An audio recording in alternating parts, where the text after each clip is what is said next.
Good morning, Kneewood Warriors. It's Miss Phillips again.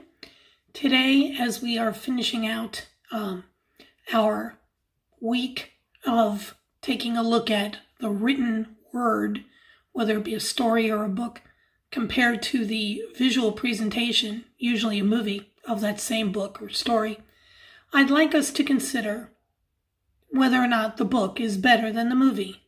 And I'd like you to decide. Now, there's a lot of things to consider. I was trying to answer this question. I made myself a little jot list I'm going to share with you.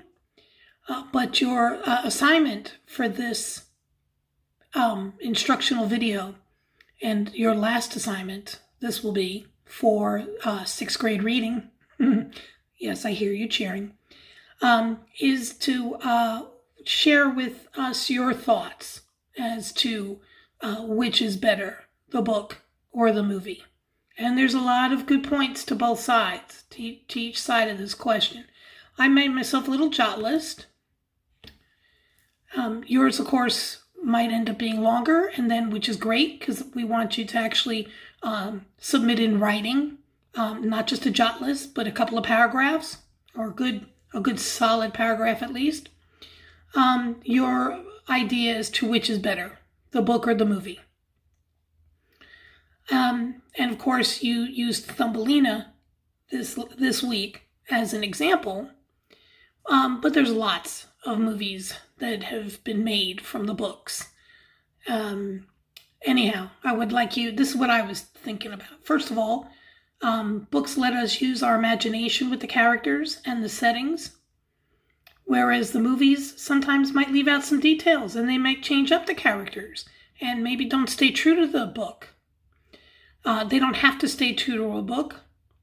They may, the author of the book may sell away the rights, and then there may be nothing in the movie, or very little in the movie that resembles the book. But getting back to the books, you can visualize it the way you want. It's your imagination, and I have found in all my years of reading, that my imagination was often, in my opinion, better than what the movie people came up with. Sometimes they disappoint us because our imagination is better. So you go to the movie and you're like, oh, that wasn't very good, or, Also, books can last longer. You can take your time enjoying it. You can read it over and over again. Whereas sometimes movies are just too short. They last, maybe 2 hours these days. They're also expensive, so it costs a lot more to go to movies. Whereas you could just borrow a book from the library or borrow it from a friend or a family member. So there's not that huge expense with reading a book. And also a book can provide lots of background information. Lots of details can be given in a book, whereas sometimes they're missed in the movie. And like I said, sometimes they even change the ending. And you're like, man, that's not how I saw that happening. And so we might, again, be very disappointed with a movie. Of course, you can tell my slant here is that I do prefer the book over the movie.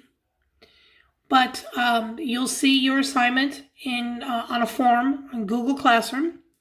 So please give this some thought, because I'd like to hear your opinions. Give some details, make some specific comments, and then back it up with information. But it is also a very interesting question that we always have. Which is better, the book or the movie? And let me leave you with this one little thought. Don't judge a book by its movie.